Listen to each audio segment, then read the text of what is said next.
Baby, no listen to no fake news, them can't. Could do all it out and them never fake news.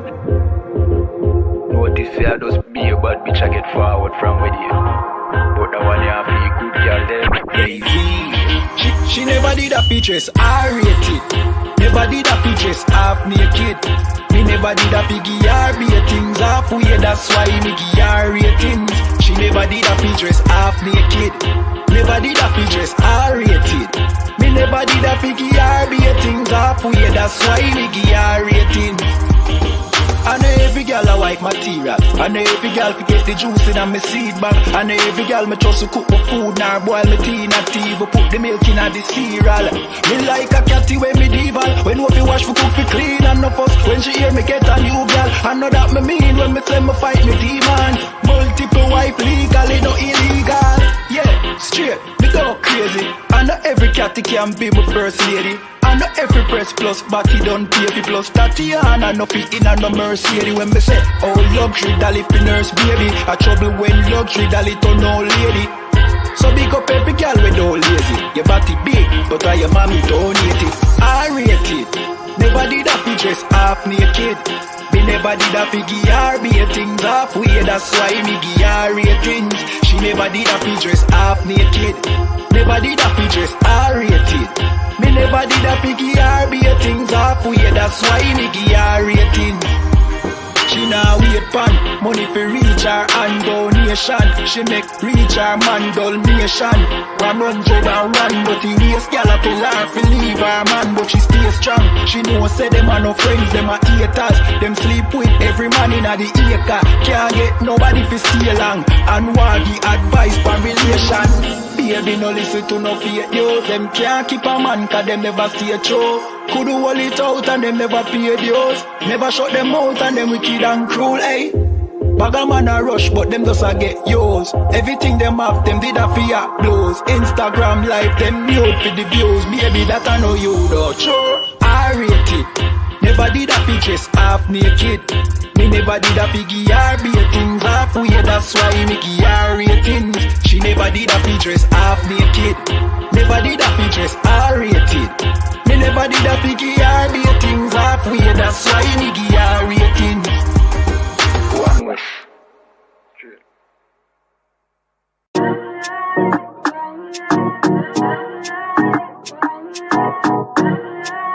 UPK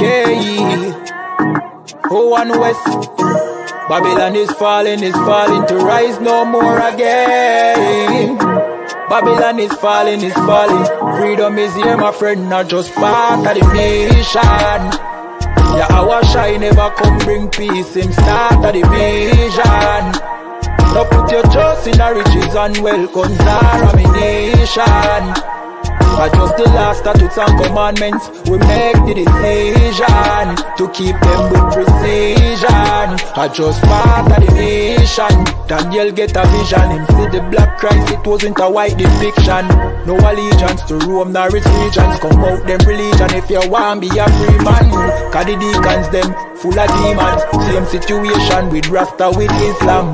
Only beacon of hope for your lean on is UPK and the General Yana. Every fowl of the ear, every beast of the field, every creeping thing we creep on land, every mouth of the clear, loud and clear. Yeah, our Shai Mashiach is a black man who have fear, let him hear. Time to prepare, spiritually separate from Babylon. We no weak, we no fear, wheat we no tear. Gun Saddam, my bun, but him and are just part of the nation. Yeah, our Shai never come bring peace in start of the vision. Now put your trust in the riches and wealth, contamination. Adjust the last statutes and commandments, we make the decision to keep them with precision. Just part of the nation, send evils and curses on the whole city and the beasts and all churches. America fall, them deserve it. Rome get defeat, history repeat, I know the first thing. Hey, 400 years they work with, then desert with, then turn round and call we worthless. But now the COVID lurking, them hurting, and then the doctors and nurses. Hey, one day to building up a turn after the long journey. No care much money you a earn if you still want Babylon burn. One day table enough it turn. After the long journey, no care much money you are earning. I just start the mission. Yeah, our shine never come bring peace in start of the vision. No put your trust in our riches and wealth, guns are ammunition.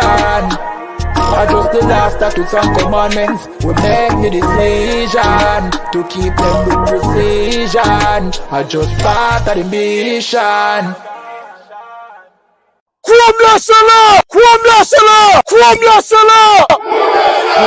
Seriously, you're looking for a Christ man, the one who anointed with the Lord, with the Spirit of the Lord, to do His will.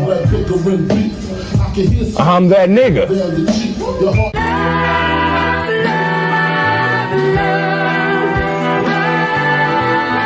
One West, 125th Street.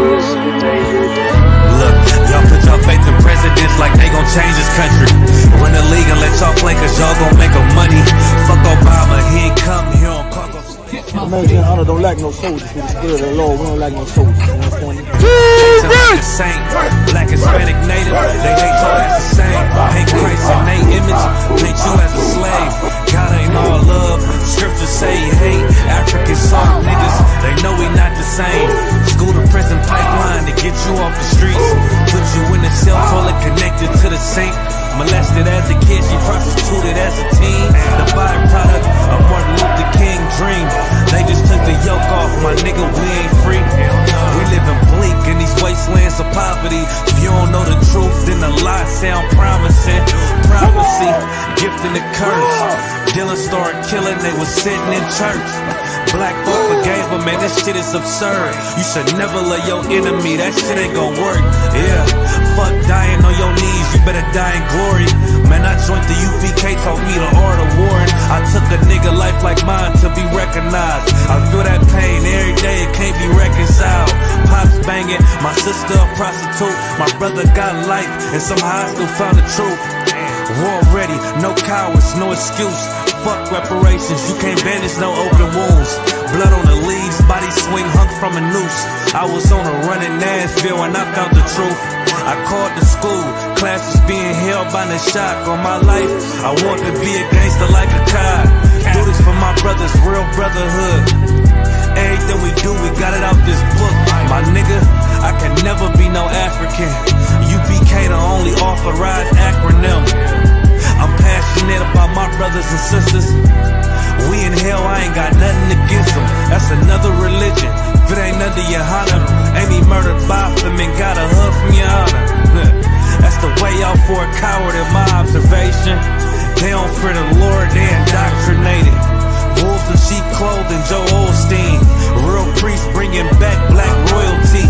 One West on my headpiece, ranking order. Can't let them trick me off the streets, I gotta raise my daughter.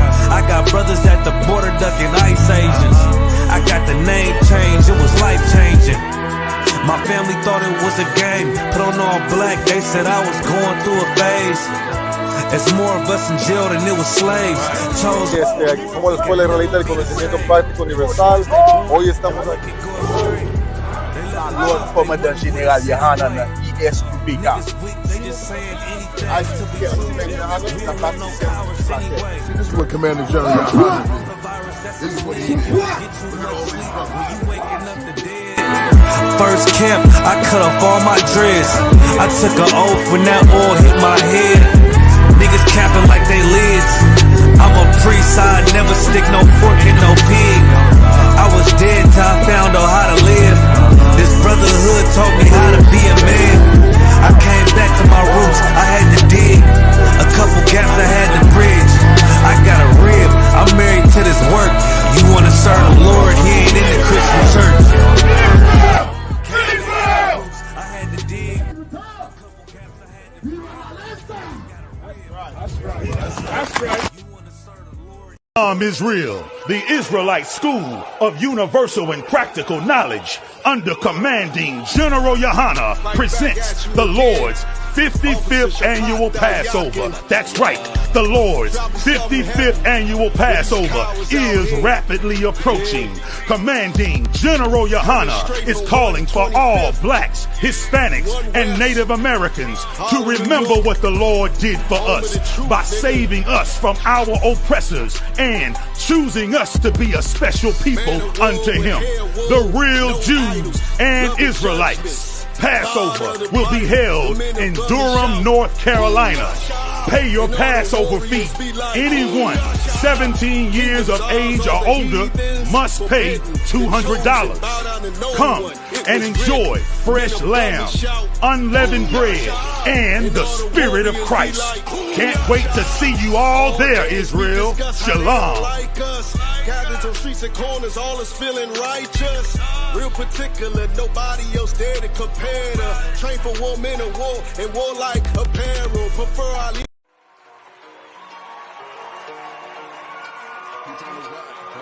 Honestly, it was an honor. I've been doing music a long time. This is the biggest stage to me in the world, bigger than, whatever stage you could think of, because all of the top hitters is there in Israel.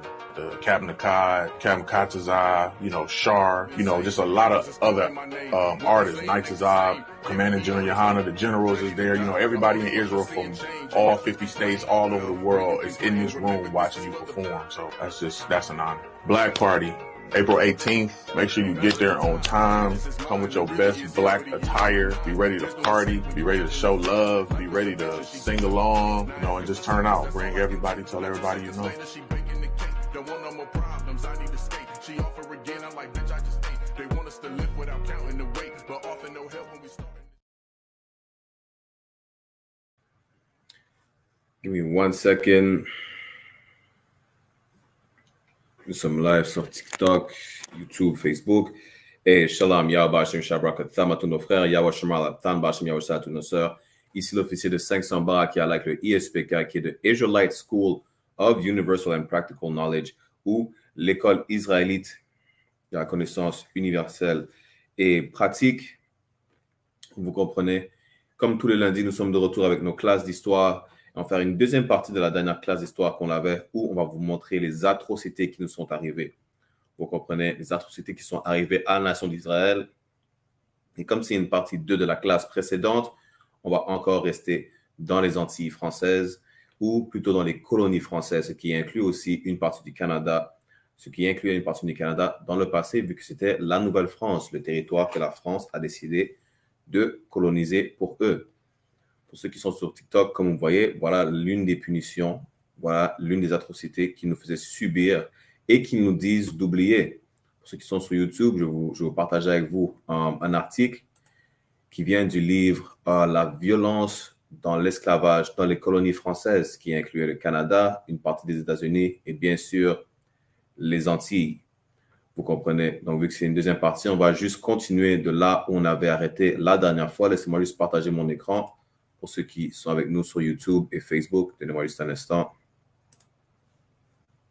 Il y a des questions, des commentaires, n'hésitez pas de les mettre dans le chat. Vous comprenez? Donc, bien sûr, tout le monde connaît la punition de se faire fouetter pendant l'esclavage, mais ce n'est pas seulement ça qui arrivait. Et c'est tout le monde qui faisait fouetter. Personne ne pouvait échapper à de telles punitions, même pas nos femmes qui étaient enceintes. Donc, non seulement il y avait différentes positions pour se faire fouetter, soit ils se faisaient fouetter lorsqu'ils étaient à plat ventre sur le sol, ou se faisaient attacher sur une échelle, se faisaient fouetter.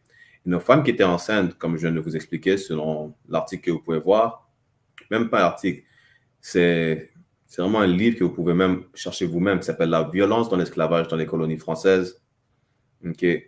Qu'est-ce qui arrivait? C'est que les femmes qui étaient enceintes, pour qu'elles paraissent comme si elles étaient à plat ventre sur le sol, même avec leur ventre, ils creusaient un trou dans le sol. Je vais même vous le lire pour vous. Les femmes n'échappaient pas non plus à la rigueur du fouet. Lorsqu'une de ces malheureuses était enceinte, un trou était creusé dans le sol pour y loger sa grossesse pendant qu'elle recevait les 29 coups de fouet réglementaires qui déchiraient ses chairs. Donc, non seulement il la mettait à plat ventre, mais ce n'est pas juste un coup de fouet, pas comme dans les films, ou 3 coups de fouet comme dans les films qu'ils vous montrent. Non, c'était minimum 29 coups de fouet. Et pas n'importe quel fouet, pas un petit fouet que vous pouvez trouver dans des magasins. Non, c'est vraiment des fouets qui étaient épais. Vous comprenez? Regardez c'est quoi l'instrument pour la flagellation. Et vous allez comprendre quelle souffrance ils nous ont fait endurer pendant l'esclavage. Et tellement ils se faisaient fouetter avec 29 coups de fouet minimum, donc ça pourrait être 29 ou plus, eh bien, il y en a qui perdaient leurs enfants à la suite de ce châtiment ou même qu'elle leur donnait prématurément le jour. Vous comprenez? Et à côté du fouet ordinaire, les maîtres avaient recours à d'autres instruments de torture tels que la rigoise ou la grosse cravache en nerf de bœuf, des lianes ou des branches souples et pliantes, comme la baleine par exemple. Vous pouvez chercher par vous-même qu'est-ce que c'était ces instruments qu'ils utilisaient pour nous faire endurer ces souffrances pendant l'esclavage. Okay? Donc, la prochaine fois aussi, pensez-y à ça. La prochaine fois aussi que vous avez quelqu'un qui vous dit l'esclavage n'était pas si pire ou qu'eux-mêmes ils auraient pu endurer qu'est-ce qui arrive pendant l'esclavage, ou les Irlandais, par exemple, qui disent qu'ils étaient esclaves auprès de nous, ont subi les mêmes choses, montrez-leur ça. Montrez-leur cette source, la violence dans les Antilles, dans les colonies françaises. Demandez-leur s'ils ont subi la même chose. Parce que ce n'est pas arrivé seulement dans les colonies françaises, mais dans toutes les autres colonies aussi, pareillement comme en Jamaïque, à Trinidad, Saint-Vincent, à la Grenade. Donc, demandez-leur si eux-mêmes auraient pu subir ça. Et tous ceux qui se disent, qui sont venus en tant que travailleurs, par exemple les Hindous, les Chinois, qui disent qu'ils ont vécu dans des conditions similaires ou pires que les esclaves noirs et amérindiens dans les Antilles, demandez-leur s'ils ont subi de tels traitements. Demandez-leur si leurs femmes se faisaient fouetter jusqu'à ce qu'elles accouchaient prématurément. Vous comprenez? Continuons à lire. L'objectif était toujours le même, infâme, celui qui en était la victime. Puis, comme si cela ne suffisait pas, après avoir blessé et humilié de la sorte, après de tels supplices, on versait sur son dos déchiré, dans les plaies béantes sur le corps ensanglanté du supplicié, du jus de citron, de l'eau salée, du poivre, du piment, du vinaigre ou même des cendres pour, dit-on vite, cicatriser et prévenir la gangrène, mais surtout pour le remettre à point en peu de temps afin d'éviter au maître d'en perdre l'usage. Donc, ce n'était pas assez de nous déchirer la peau de toutes sortes avec le fouet, qui est seulement, c'est même pas la pire des punitions qu'on recevait. Mais non seulement ce n'était pas assez de nous déchirer la peau avec le fouet, qu'est-ce qu'il faisait ensuite? Il nous ajoutait du jus de citron, ou de l'eau salée, du poivre et du piment, ou même du vinaigre, et même des cendres. Vous comprenez? Sous prétexte qu'on va guérir un peu plus vite. Pour aucune autre raison, seulement sous prétexte qu'on va guérir plus vite et pour qu'on se remette au travail le plus tôt possible, pour ne pas perdre de bénéfices. Juste pour ça. Vous comprenez? Et ça, c'est la raison pour laquelle, parmi toutes les nations qui vont être jugées pour avoir pris part à notre oppression, cette race-là, la race caucasienne, va être exterminée, pas parce que ce sont des Blancs, ça n'a rien à voir, mais c'est à cause de la violence contre nous. Et ça c'est comme je vous dis, ça, c'est rien ce que je vous montre, selon l'écrit. Vous comprenez? Vous allez voir que ce qu'on va voir aujourd'hui, les châtiments qu'ils nous ont fait subir, les atrocités qu'ils nous ont fait subir, c'est pire que juste de se faire fouetter. Ça va même être comme si se faire fouetter, c'était presque comme si vous vous faisiez chatouiller en quelque sorte. Vous allez comprendre pourquoi je dis ça. Continuons à lire un peu plus. Juste un instant. Il y en a même qui mettaient 1 mois avant de pouvoir s'asseoir normalement, tellement ils souffraient. OK. Descendons un peu plus.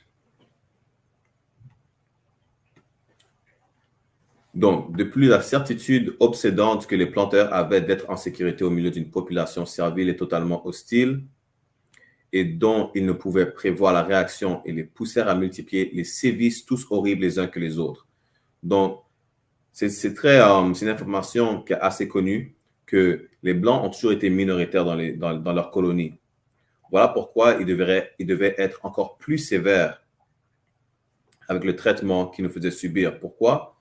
Pour qu'ils nous fassent,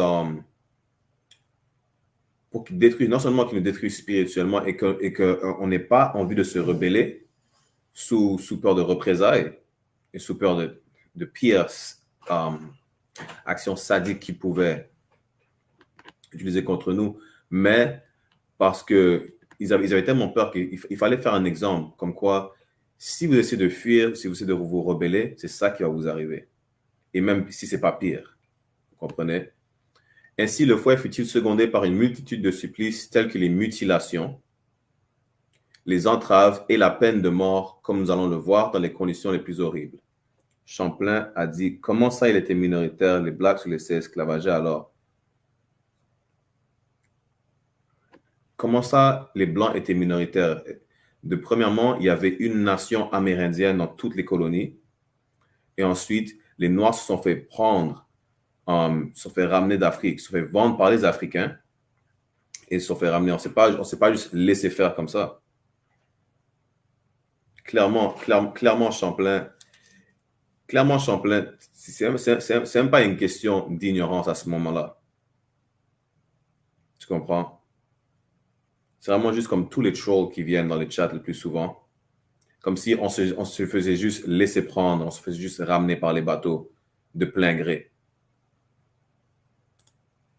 Et on va voir ça aussi, que justement, les Noirs, on s'est battus. Les Amérindiens se sont battus. Mais pourquoi on n'a pas pu se soulever?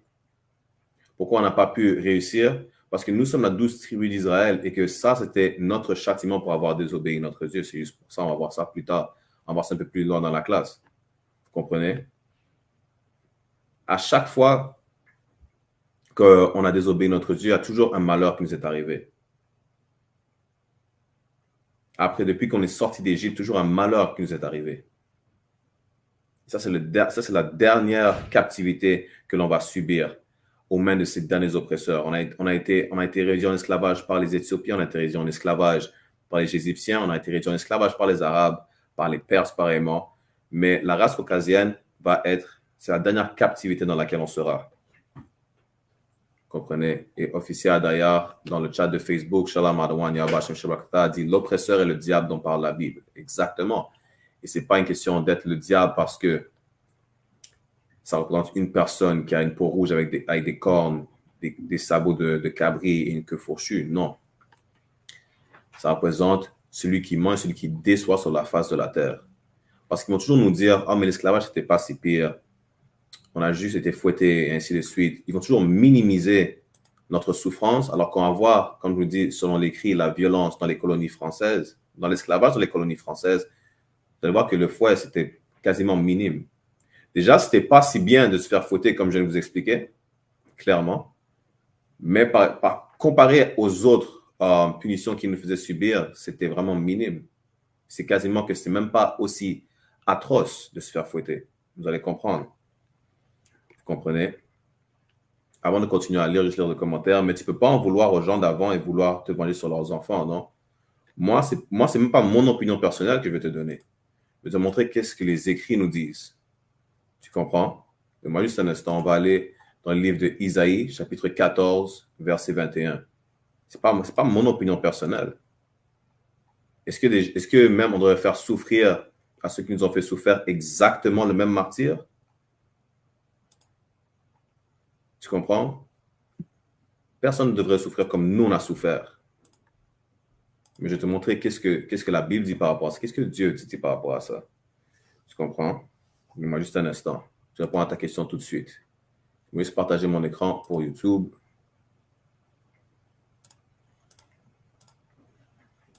Ça, c'est Isaïe, chapitre 14, verset 21. Préparez le massacre de ces enfants, à cause de l'iniquité de leur père. Tu comprends? Comme nous, on paye pour l'iniquité de nos pères, pour l'erreur de nos pères, pour l'erreur de nos ancêtres, toutes les autres nations qui ont pris part à notre oppression, part à notre captivité, vont payer, même s'ils ne sont pas directement responsables. Tu comprends? Il y en a beaucoup de gens qui ont grandi dans un quartier multiculturel, qui sont allés à l'école avec plusieurs races, mais ça n'a rien à voir avec un individu spécifique. Chaque nation est jugée en général, tout comme, OK, par exemple, un exemple que tu pourras peut-être mieux comprendre, que les autres pourraient mieux comprendre. Pour ceux qui ont déjà joué dans une équipe de sport, okay, que ce soit de soccer, de football, de basket, ainsi de suite, si un joueur fout la merde, c'est toute l'équipe qui paye. Vous comprenez? Pareillement, quand nos nos ancêtres ont désobéi notre Dieu, là, nous, on paye, jusqu'à aujourd'hui, on paye encore. Voilà pourquoi on a été réduit en esclavage. Voilà pourquoi aujourd'hui, on continue à s'entretuer. On est frappé par des malédictions que vous ne pouvez pas comprendre, mais que nous, on comprend et nous, on voit. Comme nous, on a payé pareillement pour les erreurs de nos ancêtres, toutes les autres nations vont payer pareillement pour les erreurs de leurs ancêtres. Même pas les erreurs, pour la faute ou pour les péchés de leurs ancêtres. C'est pas moi qui décide personnellement. Moi, toi et moi, Champlain, on ne s'est jamais rencontrés. Tu comprends? Et ça aussi, ça n'a rien à voir seulement, par exemple, avec... C'est pas une question de black or white, de blanc ou de noir. Parce que les Africains, même si on a un teint similaire, les Africains nous ont vendus, on n'est pas le même peuple, et ils nous ont vendus aux Blancs. Les Arabes aussi nous ont eu en esclavage. Les Asiatiques aussi nous ont opprimés. Donc, ce n'est pas une question de noir ou de blanc, pour ceux qui ont la mauvaise idée. C'est chaque nation, que ce soit les Hindous, que ce soit les Arabes, toutes les nations qui ont eu une main contre la nôtre, Dieu va les faire payer. Ce n'est pas moi personnellement. Moi, personnellement, je ne vais rien faire. Moi, personnellement, je ne peux rien faire, à part donner de l'information. Tu comprends? Donc, je vais lire ces 2 derniers commentaires. OK? Et après, je continue à lire selon l'écrit qui dit la violence dans les colonies françaises. Champlain dit dans l'islam, ça dit qu'on va ôter la vie à tous les juifs, même les arbres, vous nous êtes. Même les arbres, je ne sais pas si tu veux dire arbre ou arabe, vont nous aider à leur ôter la vie. Donc, premièrement, si tu parles de ceux qui oppriment les Palestiniens aujourd'hui, ceux qui oppriment les Palestiniens aujourd'hui ne sont pas les vrais juifs bibliques de l'Antiquité. Ceux qu'on appelle aujourd'hui négro-latino-amérindiens qui étaient en captivité dans l'hémisphère ouest, dans les Amériques et les Antilles, sont les véritables juifs d'Antiquité, premièrement. Si tu ne veux pas me croire, ne me crois pas de problème. On vous dit ça depuis 1969, personne ne nous croit. Mais va demander à Vladimir Poutine qui sont les vrais juifs. Vladimir Poutine a exposé que les vrais juifs bibliques de l'Antiquité sont les Noirs. Clairement, tu ne sais pas c'est quoi un sémite. Un sémite est une personne qui descend de Shem, l'un des fils de Noah. Les sémites sont les Arabes sont les sémites, les Blancs sont les sémites, les Noirs sont les sémites pareillement. Est-ce que les personnes noires en Afrique sont les sémites? Non. Mais les personnes noires qui ont été amenées en esclavage ici, nous sommes les sémites. Tu comprends? Si c'est trop dur pour toi pour comprendre, c'est pas grave. La semaine prochaine, je vais faire... ça va être le sujet de la classe. Laisse-moi juste noter ça pour vous montrer.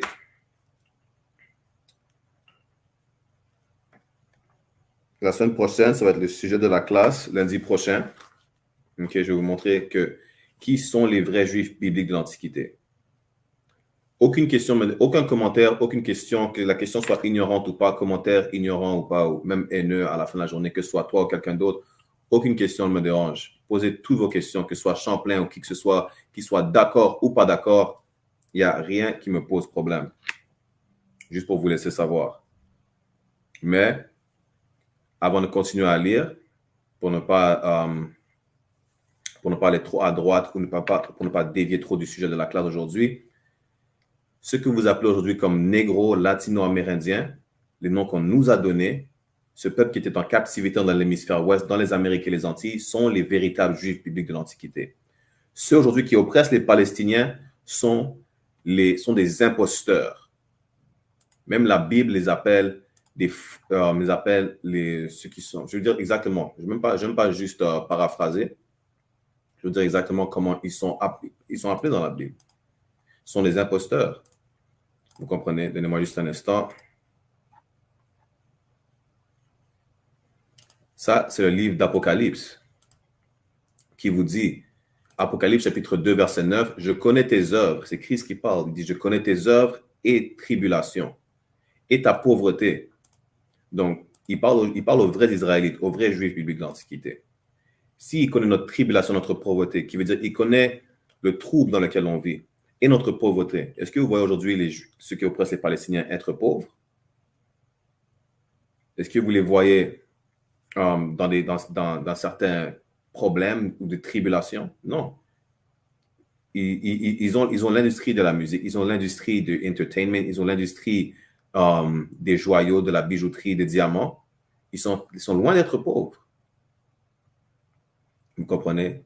Mais Christ leur dit, mais tu es riche. Pourquoi est-ce que les vrais Juifs sont riches? Ce n'est pas une question de richesse financière. C'est dans l'esprit, ils sont riches, ils ont encore la vérité, ils ont encore la connaissance, ils ont encore leur histoire. Même s'ils ont oublié, ils reviennent à leurs racines. Ils n'ont pas tout perdu. Et je connais les blasphèmes de ceux qui se disent juifs et ne le sont pas. Ça parle de ceux que vous voyez aujourd'hui opprimer les Palestiniens, mais qui sont la synagogue de Satan. Voilà de qui ça parle. Ça parle de ceux qui sont aujourd'hui en train d'opprimer les Palestiniens. Ceux qui ont, pendant que le Québec et même un Espagnol a envoyé de l'aide aux Palestiniens, ils leur ont foutu des bombes. Ils ont dit, mais c'était un accident. Voilà qui sont les faux juifs. Voilà qui sont les imposteurs. Vous allez voir que les vrais juifs bibliques, même Christ est décrit comme un homme noir. Et Christ, pour ceux qui ne savent pas, était le roi des Juifs. Comment est-ce qu'il peut être le roi d'une race caucasienne alors que lui-même n'est pas caucasien? Mais ça va être le sujet de la classe de la semaine prochaine. Donc, continuons aujourd'hui pour vous montrer les atrocités que l'on a subies à travers eux. Je vais lire ce dernier commentaire, après je continue dans le livre. Tu as dit Jésus était bronzé, pas noir. Est-ce que les noirs sont noirs? Est-ce que ma peau est noire? Tu comprends? C'est pas noir dans le sens littéral, c'est pas noir dans le sens littéral. Ma peau n'est pas noire. Clairement, tu as besoin de lunettes. Mes cheveux sont noirs. Ma barbe, mes lunettes sont noires. Ma peau n'est pas noire. Tu comprends? Jésus est décrit avec un afro, avec un afro blanc et avec la peau tellement noire comme s'il brûlait dans une fournaise. Mais, comme j'ai dit, ça va être un sujet pour la classe la semaine prochaine. Si ça ne te dérange pas, tu peux juste nous suivre pour lundi prochain. OK? Mais retournons dans le livre « La violence pendant l'esclavage dans les colonies françaises ». Vous allez voir que ce n'était pas rien qu'on a subi. Et c'est plus atroce que vous le pensez ou que même ils le disent. Juste un instant.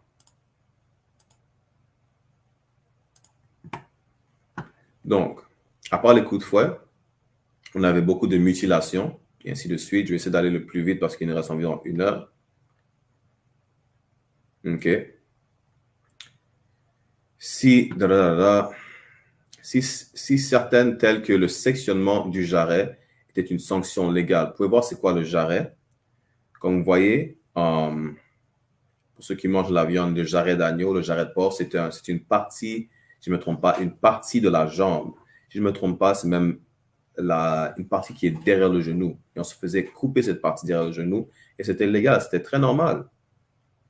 Vous comprenez? D'autres, par contre, créés par le maître lui-même, avaient pour but soit de punir le manquement des esclaves, soit ils visaient à d'autres objectifs inavoués. Donc, il n'y a pas seulement des punitions légales, mais les maîtres, ils inventaient des punitions.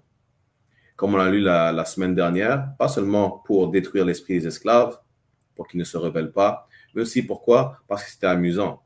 Donc, ce qu'ils allaient faire, c'est qu'ils allaient punir un esclave devant tout le monde, pas seulement devant tous les esclaves, mais aussi devant leurs voisins, les autres maîtres. Pourquoi? Parce que c'était amusant. Si un maître voulait faire plaisir ou voulait amuser ses voisins, il disait « Ah ben tiens, je vais aller punir un tel, venez y assister. » C'est comme quasiment un spectacle pour eux de nous punir en public. Ce n'est pas seulement pour faire un exemple devant les autres esclaves, c'est juste un spectacle. Vous comprenez? Ainsi, autant le maître pouvait couper les oreilles à des esclaves pour leur imprimer sa marque personnelle de reconnaissance, autant il pouvait très bien le faire aussi dans une crise de colère pour le punir d'une faute. Vous avez remarqué que beaucoup d'esclaves se font juste punir. Pourquoi? Pour avoir été en retard.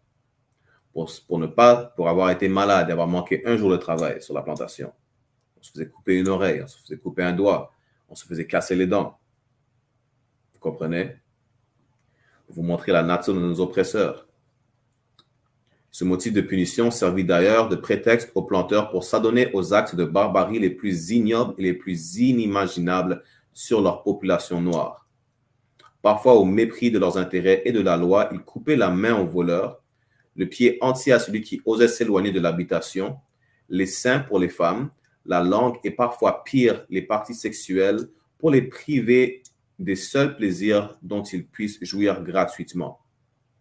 Pour ceux qui ne savent pas, ça on va sûrement faire une partie 3 de la classe. On va aller dans le livre de Delectable Negro, qui se traduit ainsi le nègre délicieux, ou si je ne me trompe pas, c'était en Louisiane ou quelque part dans le sud des États-Unis.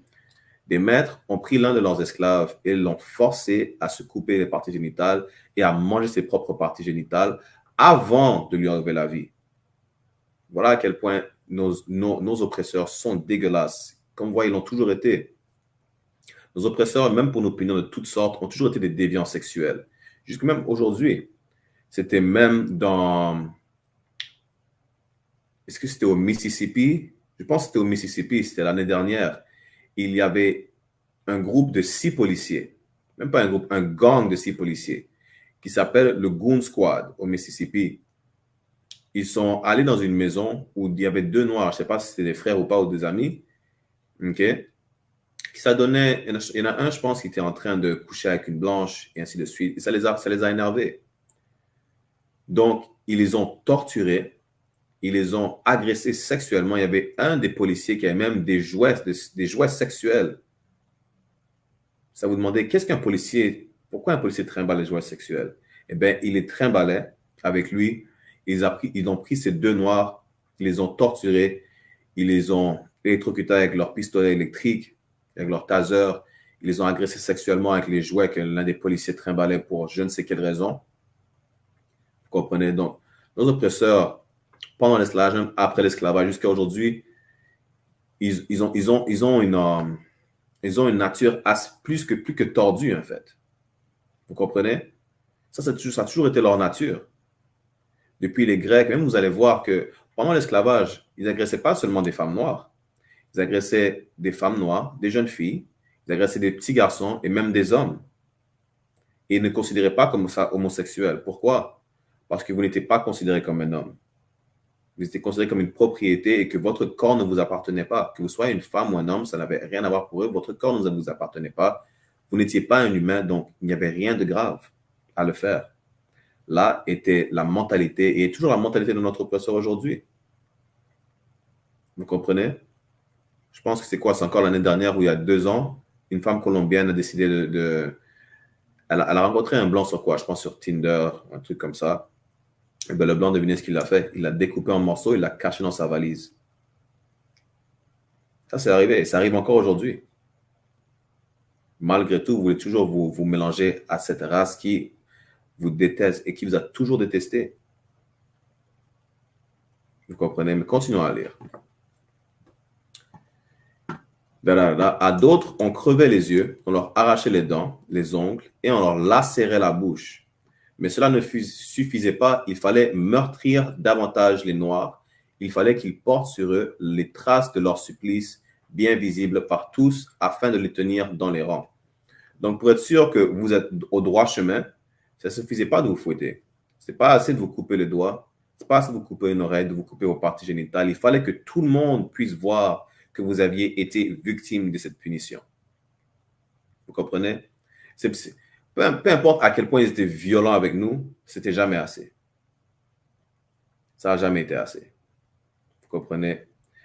Et Shalom, my conic eyes m'a dit, vous bénéficiez encore de ce qu'ils ont fait.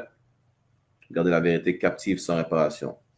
Toutes les nations savent qui nous sommes. Toutes les nations savent ce qu'ils nous ont fait. Mais ils ne pourront plus cacher la vérité comme ils le faisaient auparavant. Où on est la preuve. Regardez Vladimir Poutine. Il vous a montré que les Israélites étaient noirs. Là, peut-être vous allez commencer à y croire. Et pour de vrai, ça montre à quel point il y en a beaucoup d'entre vous. Je ne parle pas de Iconic Eyes nécessairement, mais je parle des autres. Vous comprenez, il y en a beaucoup d'entre vous, vraiment, vous êtes des bons esclaves. Pourquoi? Parce que si on vous dit depuis 1969, si on vous dit les Israélites sont noirs, on vous dit ça même il y a 2 ans, on vous disait ça encore. Il y a 3 ans, on vous disait ça. Vous nous traitiez de fous, vous nous traitiez de racistes, ou qu'on était juste des wannabes, comme vous dites ici. Mais non. Là, Vladimir Poutine vous dit que les Juifs sont noirs, soudainement, c'est la vérité. Comme s'il vous faut l'approbation de votre maître pour croire que la Bible n'est pas un livre de blanc, mais un livre de noir. Vous comprenez? À la fin de la journée, la vérité va juste se dévoiler. On vous montre la vérité depuis, mais si vous préférez que le blanc vous dise que les Juifs sont noirs, que vous êtes le peuple de Dieu, pas de problème. À la fin, ça ne change rien pour nous, on va continuer à vous le dire pareillement. Que ceux qui veulent écouter ou pas, que ceux qui veulent y croire ou pas, ou que ceux qui veulent attendre que Poutine ou un autre chef blanc vous le dise, attendez. Mais le temps qu'il va vous dire, peut-être que ce sera trop tard aussi. En tout cas, continuons à lire. L'ingéniosité des maîtres dans l'art d'infliger la torture, de faire mal étant toujours florissante, ils poussaient toujours loin l'infamie. Comme je vous dis encore une fois, ce n'était pas assez de vous couper une oreille. Il a fallu trouver une infamie. Même ça, ce n'est pas assez juste de vous arracher une dent. Il pouvait vous casser toute votre dentition. Après, comment vous faisiez pour manger? Il vous forçait à manger avec un tuyau. C'est tout. Vous comprenez? Et plus ils étaient sadiques, mieux c'était.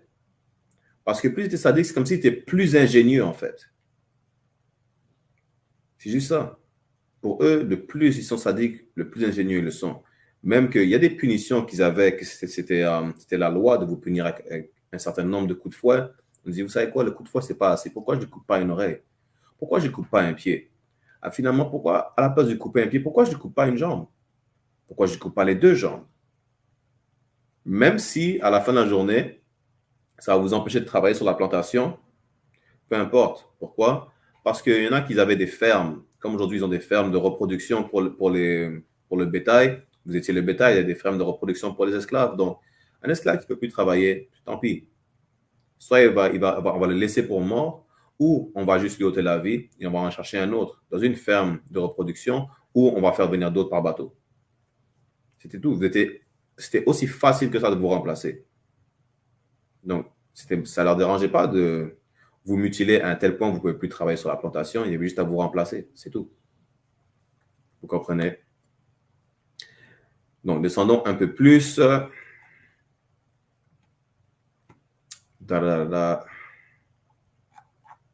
a déjà lu ça. Descendons un peu plus, vite fait. Et ça, je vous laisse savoir encore. Le titre de cet écrit, c'est « La violence dans l'esclavage dans les colonies françaises ». Mais ne croyez pas que ça n'arrivait pas dans les colonies anglaises non plus. Vous comprenez? Donnez-moi juste un instant. On va y sauter ça. Donc, il disait, pourquoi je saute ça? Parce que notre temps est limité, mais juste vraiment, ce que je saute, c'est juste le fait que, vous voyez comme ceux qui se faisaient tuer par Hitler, là, ils disent, oh non, c'est passé dans des fours. Personne d'autre ne se faisait passer dans des fours. Ils nous mettaient dans le four, vif. Ils nous jetaient dans un chaudron d'eau bouillante. Ils nous jetaient dans un chaudron avec de la mélasse. Vous voyez comment ils chauffent la canne à sucre pour faire du rhum, de la mélasse, ils nous jetaient là-dedans. Mais on va lire là, ici. Ça disait quoi? Certains étaient enduits de sucre et enterrés jusqu'au cou près de nids de guêpes, de fourmis rouges, ou étaient enfermés dans des cages et livrés à des oiseaux voraces qui les dévoraient. Donc, ce n'était pas nécessaire de faire ça. Il n'y a rien qui était nécessaire à la base. Vous comprenez? Mais à chaque fois, c'est toujours de plus en plus sadique. Imaginez comme dans les films. Je ne sais pas ceux qui ont vu le film, je pense que c'est le film quoi? La momie, un des films avec The Rock. Un vieux film, il me semble, ou quelqu'un d'autre. Il se faisait enterrer jusqu'au cou avec des fourmis qui viennent. Vous croyez que ça, c'est juste, ils ont juste imaginé pour le film? Non.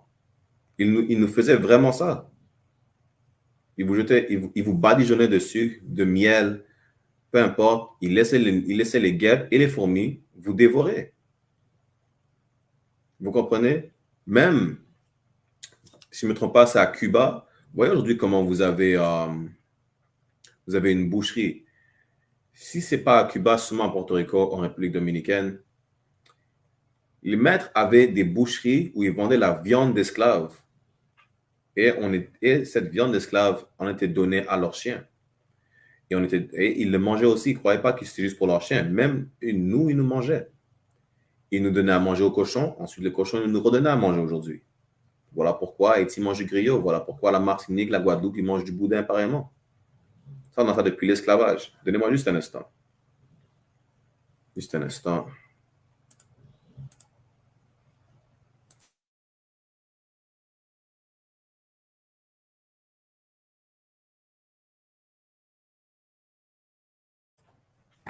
J'ai mon chien qui est à côté de moi qui faisait du bruit. Mais bon. Juste pour vous montrer les atrocités que l'on a subies, que c'était toujours de pire en pire. Donc, ce n'était pas seulement le fouet, ce n'était pas seulement des coups de fouet, des coups de bâton. Vous comprenez? C'est toujours de pire en pire. Même les coups de fouet, ce n'était pas 2-3 coups de fouet comme on a vu, c'était minimum 29, qui pourraient aller même jusqu'à 200. Et après, votre dos est lacéré, il vous jette du jus de citron, du poivre, du piment. Ça c'était pas suffisant. Vous pouvez faire, vous voyez par exemple, vous faites un dégât dans la cuisine, vous cassez un plat. Si vous cassez un plat pendant l'esclavage, vous vous faisiez dévorer par des fourmis. Juste le fait, même vous n'avez rien besoin de faire, le fait que votre oppresseur, que votre maître n'ait pas eu une bonne journée, il aurait pu être saoul, il aurait pu être fâché, sa femme le trompe. Pour je ne sais quelle raison, il a perdu des bénéfices parce que l'autre plantation d'à côté est plus riche que la sienne. Il vous passe à tabac. Il vous coupe un pied. Pourquoi vous ne travaillez pas assez vite? Vous ne travaillez pas assez fort. Vous comprenez?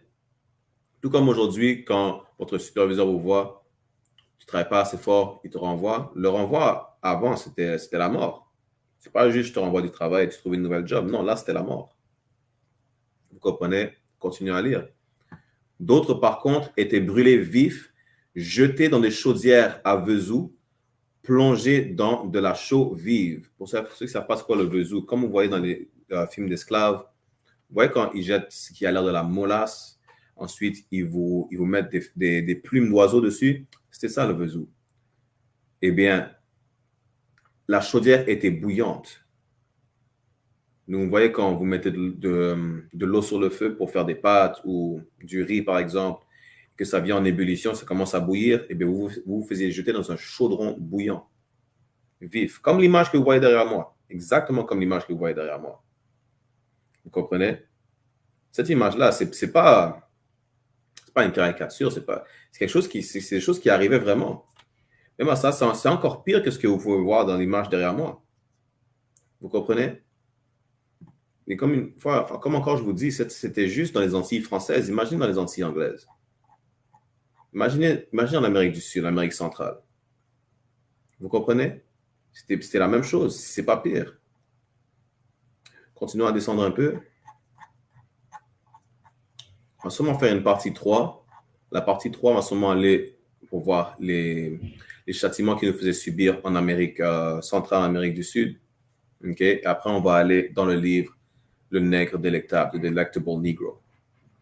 Donc, si on descend un peu plus, là, on va voir la violence à l'égard des nègres marrons. Pour ceux qui ne savent pas, les nègres marrons sont les runaway slaves ou les esclaves qui s'étaient échappés des plantations. Ils appellent ça les nègres marrons. Marron, qui viendrait de l'espagnol cimarron, qui voulait dire s'échapper ou fuir. Voilà pourquoi ils appellent les nègres marrons ou les maroons en anglais. Vous comprenez? Donc, vous allez voir la violence que l'on subissait si on se faisait attraper. OK. Et pour ceux qui disent, mais l'esclavage, c'était pas si mal, il y avait des maîtres qui étaient bien. S'il y avait des maîtres qui étaient bien, s'il y avait des maîtres qui agissaient bien avec leurs esclaves, pourquoi est-ce qu'on fuyait à ce moment-là? Pourquoi fuir la plantation si les conditions de vie ne sont pas si pires?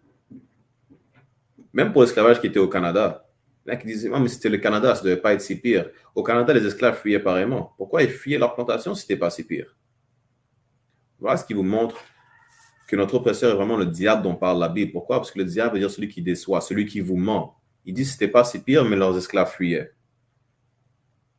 Ce n'était pas si pire parce que ce n'était pas eux qui se faisaient violer non plus. Ce n'est pas eux à qui on arrachait les enfants. Ce n'est pas eux à qui on coupait les pieds et les oreilles. Voilà pourquoi ce n'était pas si pire.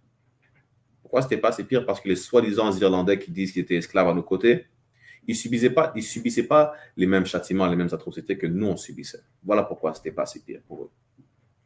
Mais pour nous, c'était un autre cas, bien sûr. Il y en a qui vont vous dire, oui, mais ça, c'est arrivé il y a longtemps. Mais nous, on souffre encore de ça. Ça fait encore mal.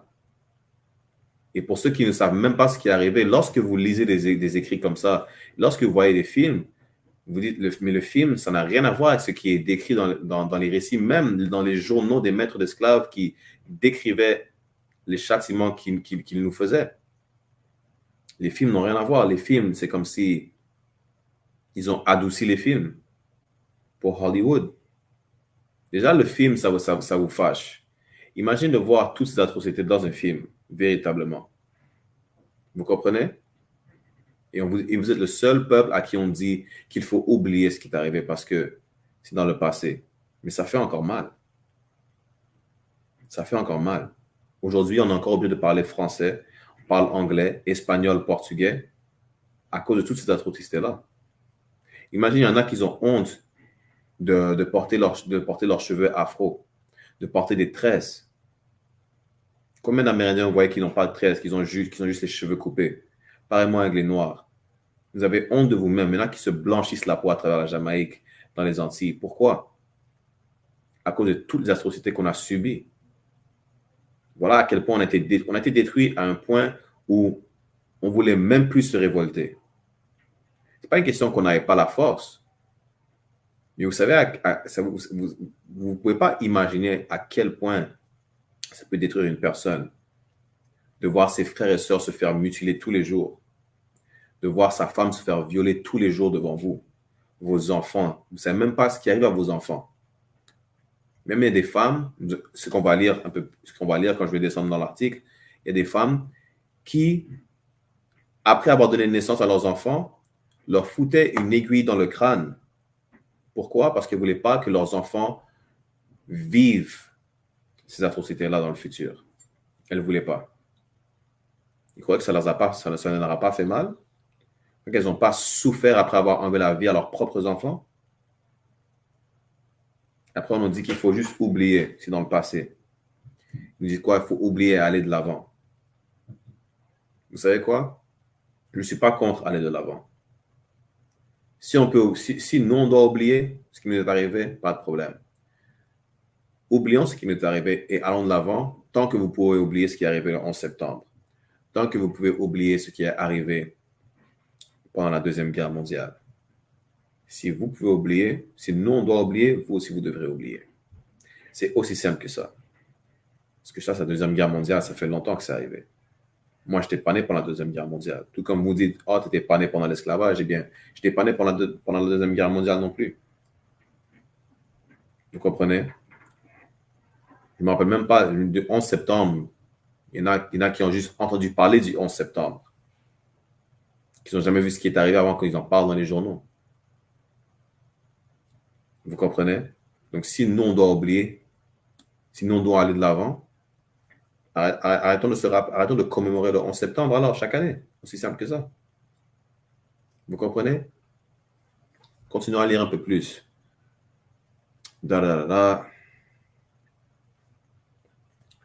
Allons voir ce qu'ils nous faisaient. Et même les esclaves qui se faisaient échapper, qui se faisaient rattraper,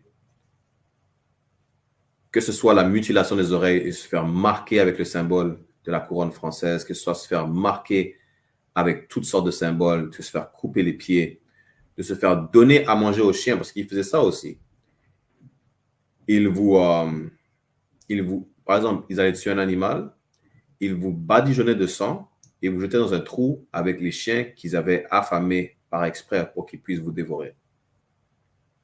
C'est ça qu'ils faisaient. Que ce soit esclaves qui fuyaient ou esclaves qui revenaient, c'est ça qu'on subissait aujourd'hui. Vous comprenez? Donc, comment est-ce qu'on peut oublier ce qui nous arrivait parce que, ça fait longtemps? Soi-disant.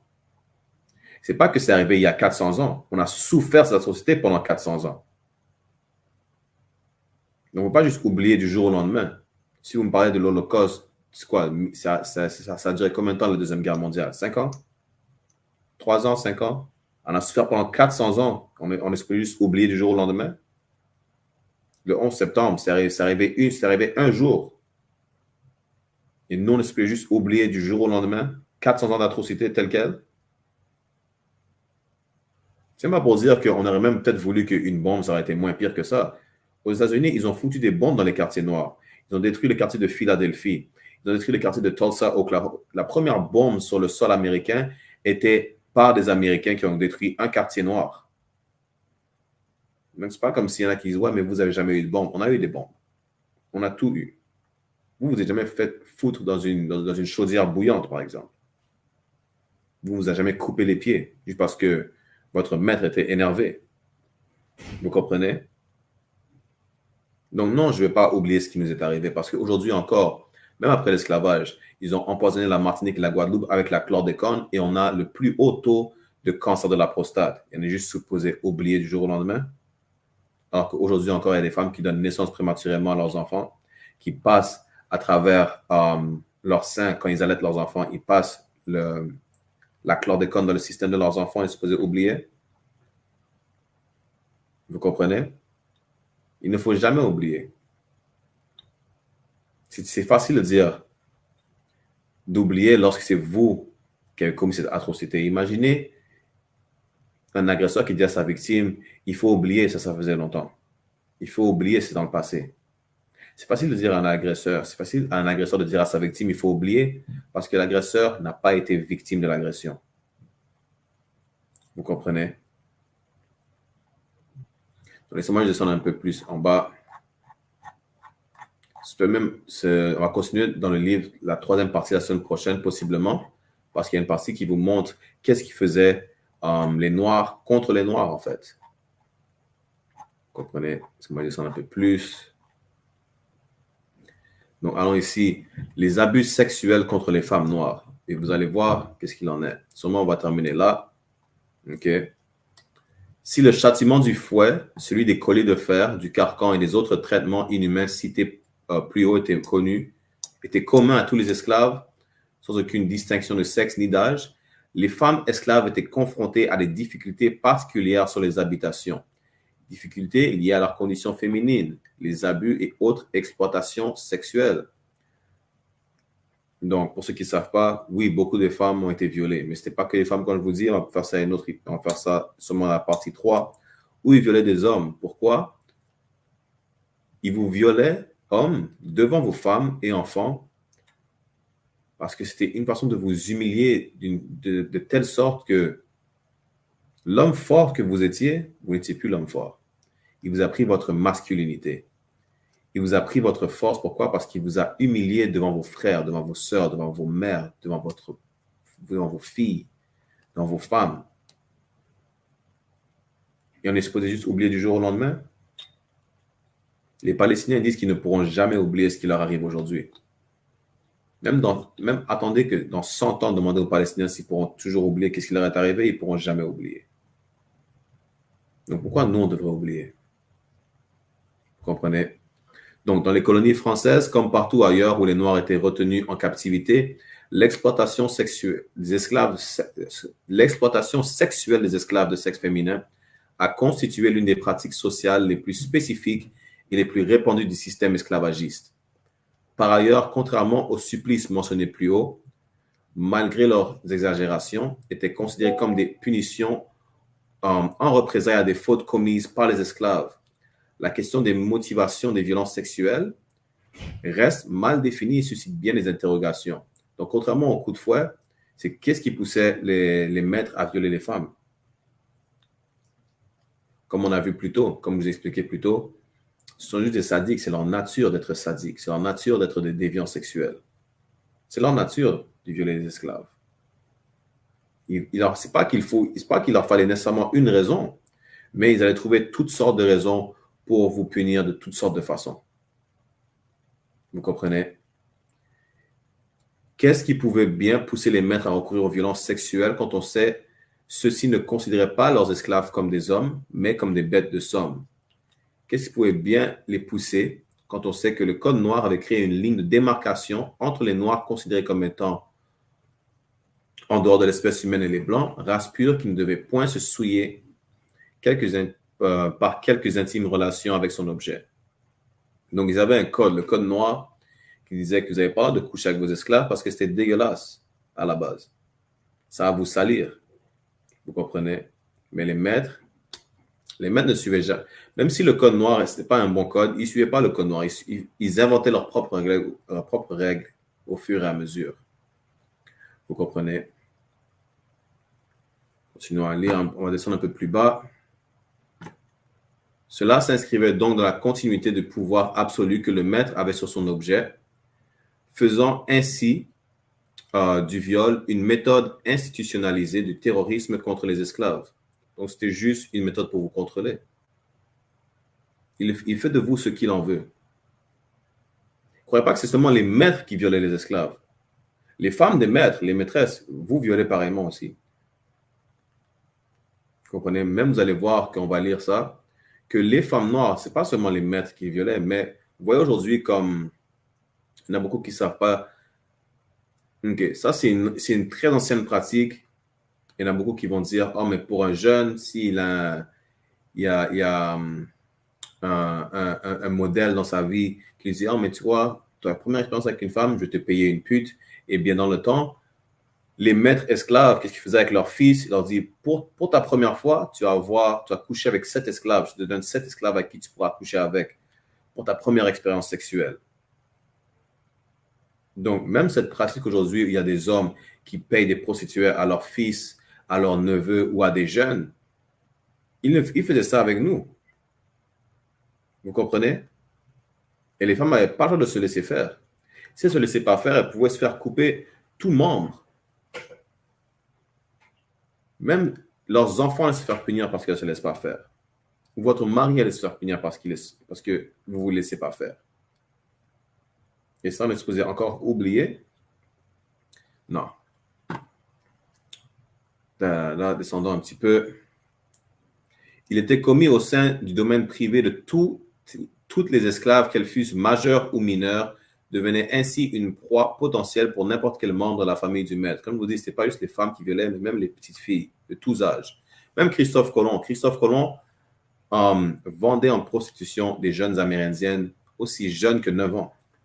Donc, toutes les femmes, les jeunes filles passaient, même les jeunes petits garçons aussi.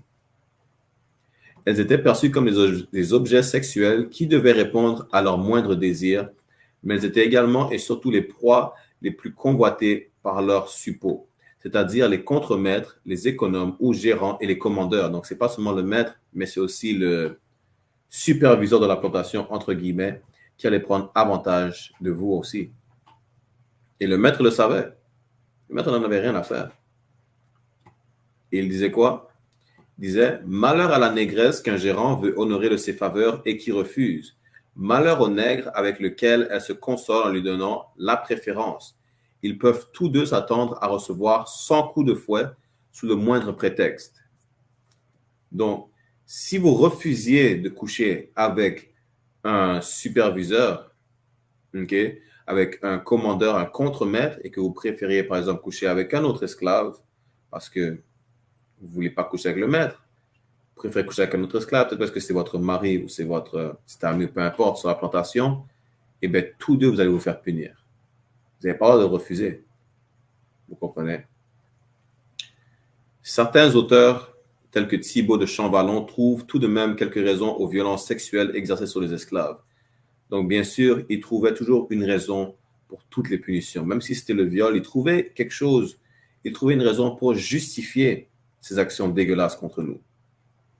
Il n'y a rien de choquant par rapport à ça. Quand je dis il n'y a rien de choquant, c'est que comment est-ce qu'on peut être choqué d'une personne qui n'a vraiment aucune compassion et qui est naturellement dégueulasse?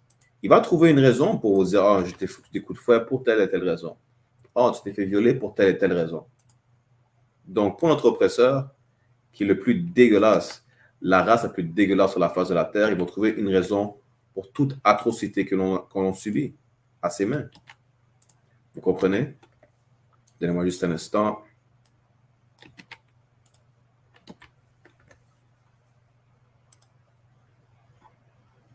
Ça vous dit quoi? Dans un premier temps, il évoquerait le déséquilibre numérique entre les femmes blanches minoritaires et les hommes blancs, majoritairement présents dans les colonies. En effet, ce phénomène pourrait s'expliquer par le fait que, dès les débuts de la colonisation, seuls les hommes accoururent en grande majorité dans les colonies pour y tenter l'aventure, laissant parfois derrière eux femmes et enfants. Donc, le fait qu'il n'y avait pas assez de femmes blanches, ça c'était l'une des excuses, ou ce qu'ils trouvaient comme excuse pour justifier le viol des femmes noires. C'est ça qu'ils sont en train de vous dire. Il n'y a pas assez de blanches. Donc, on va violer des femmes noires. C'est ça qu'ils faisaient.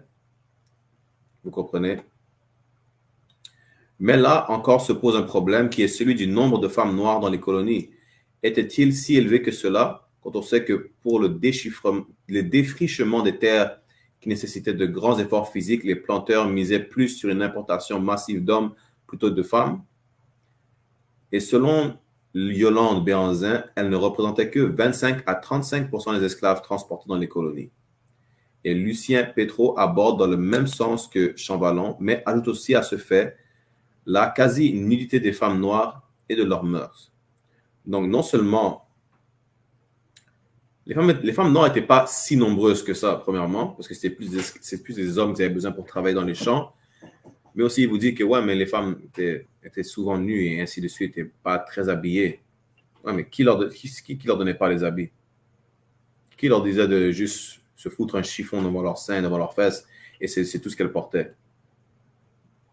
Vous comprenez? C'est qui leur fournissait pas les vêtements pour dire « Ah, mais elles étaient nues sur la plantation, donc voilà une excuse pour les violer. » Qui leur fournissait pas les vêtements? Où est-ce qu'elles pouvaient se fournir les vêtements en tant qu'esclaves? Vous voyez comment notre oppresseur il est? Il vous trouve toujours une justification pour sa nature dégueulasse. C'est juste ça. Vous comprenez? On va descendre un petit peu plus bas. Il disait aussi, juste sauter cette partie, juste donner un résumé de cette partie, ça vous dit aussi que les femmes blanches qui étaient là, OK, Iconic Eyes, on appelle ça du gaslighting, exactement. Aujourd'hui, ils appelleraient ça du gaslighting. Ouais, mais elles sont nues. Ouais, mais pourquoi elles sont nues à la base? Ouais, mais elles n'ont pas de vêtements. Ouais, mais qui ne leur donne pas les vêtements? Elles n'ont pas le choix. Mais la partie que je vais sauter, juste vous faire un résumé, c'est que les femmes blanches qui étaient là ne supportaient pas le climat des colonies, que ce soit un coup de soleil, ne supportaient pas la mer salée, ainsi de suite. C'est toujours en train de s'habituer à ces climats-là, alors que nous, donc, elles n'étaient pas belles. C'est ça qu'ils leur disent, elles n'étaient pas belles. Et on sait très bien que nous, les Noirs et Latinos, on supporte le soleil à l'aise, on supporte le soleil, on supporte notre climat. L'humidité, ça nous emmerde, mais on peut supporter. Et on n'était pas aussi affligés par l'humidité que leurs femmes. Voilà l'une des soi-disant raisons qu'ils utilisaient pour dire « Ah ben, on va coucher avec une femme noire. » Ou ils préféraient coucher avec une femme noire. Pourquoi? Parce qu'elle n'est pas aussi affectée par le climat que les femmes blanches. Juste pour ça. Vous comprenez? On va descendre un petit peu plus. Là, ça parle, comme je vous ai mentionné plus tôt, ça parle qu'ils avaient des fermes de reproduction, où ils faisaient les esclaves se reproduire entre eux. Pourquoi? Non seulement parce que c'était plus économique aussi. Au lieu de continuer à acheter des esclaves, pourquoi pas recommencer à reproduire des esclaves? C'est comme si, au lieu de continuer à acheter, peut-être c'est pas la meilleure métaphore, mais c'est comme ça qu'ils nous voyaient. Au lieu de continuer à acheter un chien après un autre, pourquoi pas reproduire des chiens chez vous? C'est exactement ça qu'ils faisaient. Pourquoi j'utilise un animal comme exemple? Parce qu'on n'était pas vu, on était vu pire que les animaux dans ce temps-là. Vous comprenez? Donc, descendons un peu plus bas. On va aller au chapitre 2 qui vous montrait les esclaves contre eux-mêmes. OK? Et on montrait les actes que nous-mêmes, on subissait de nos propres mains pour éviter de souffrir aux mains des maîtres. Comme il parle de quoi? Des fois, il parle de suicide et ainsi de suite. Vous allez voir que c'est pas comme il le montre dans les films. OK? Donc, on va voir les actes d'autodestruction, par exemple. Alain Laval a dit, l'homme a quitté l'Afrique et monté au nord et le blanc. Donc, Alain Laval, premièrement, tu vas écrire en bon français. Est-ce que vous aimez ça bien dire? Vous aimez ça dire au Québec qu'il faut parler bon français? Eh bien, écris en bon français, après on va lire ton commentaire. Les actes d'autodestruction. Ils ont été jetés pour les esclaves. Ils ont été pour les esclaves incapables de s'en prendre directement à leur maître, un moyen pour échapper à leurs conditions et fuir le lot de souffrance que cela comportait. Donc, ce n'est pas tout le monde qui avait la force de se rebeller. Vous comprenez? Pas tout le monde qui avait la force de se battre et de se révolter. Il y en a qui pouvaient juste ne plus supporter de tels supplices, qui sautaient la vie à eux-mêmes. La finalité de ces autodestructions pouvait être la mort pour eux-mêmes ou pour leurs enfants. elle pouvait également se traduire par des actes d'automutilation pour se rendre indisponible à certains travaux pénibles et destructeurs. On va voir quels sont certains de ces actes d'automutilation et ainsi de suite. Vous comprenez? Premièrement, les suicides, les avortements et les infanticides. Comme je vous ai expliqué plus tôt, vous allez voir qu'il y a des femmes qui ôtaient la vie à leur propre progéniture. Pourquoi? Pour les éviter de souffrir tel comme elles ont souffert. Pour les éviter de souffrir comme elles ont vu leurs frères souffrir, leur mari souffrir et ainsi de suite. En effet, outre la fuite ou le refus de travailler, les feintes de maladie que les esclaves développèrent pour résister à leurs conditions serviles, le suicide semble avoir été le premier mode de résistance utilisant la violence auquel ceux-ci recoururent pour lutter contre leurs asservissements. Sa pratique aurait d'abord débuté dans les cales des navires négriers qui les conduisaient dans les colonies où elle avait pour but de faire perdre aux marchands négriers le bénéfice de sa marchandise pour se répandre dans les dites colonies. Donc, ils vont faire comme si, oui, mais on sautait la vie seulement pour faire perdre aux négriers, pour faire perdre aux maîtres de la marchandise. Non, on n'allait juste pas... Déjà, on subissait des atrocités avant d'aller sur le bateau. Sur le bateau, on se dit que ça a été pire dès qu'on descend du bateau, dès qu'on descend du navire. Donc, au lieu d'attendre de descendre des négriers, on saute la vie dès qu'on est sur le négrier. Il y en a qui sautaient littéralement du bateau. Il y en a qui sautaient du bateau. Il y en a qui trouvaient une façon de se couper la gorge dans la cale des navires. Il y en a qui arrêtaient juste de manger et qui se laissaient mourir. Même si ça peut être douloureux, et ainsi de suite, ce n'est pas aussi pire que continuer à souffrir dans les plantations pour le restant de sa vie, en fait. Je ne dis pas que c'est nécessairement pas si pire, mais il y en a beaucoup qui ne voyaient pas d'autre choix.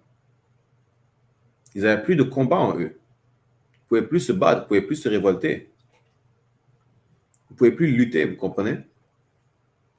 Plusieurs raisons, en effet, poussaient les esclaves à entreprendre cet acte ultime. Dans un premier temps, c'était le signe de désespoir d'un être qui, trouvant trop pesant le joug auquel il était confronté quotidiennement, il trouvait le moyen de s'en défaire définitivement. De même, selon Lucien Pétro, ces actes de désespoir sont soutenus par la croyance à la métapsychose.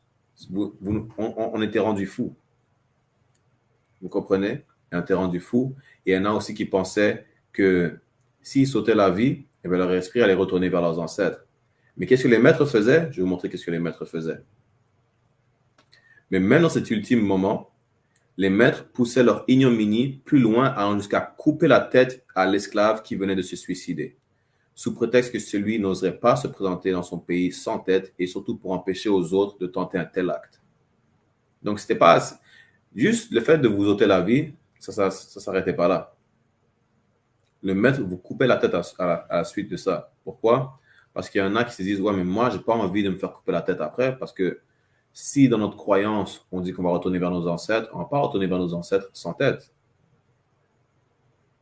Et il y en a qui disent, ouais, mais j'ai pas envie de me faire couper la tête tout court après monter la vie, là.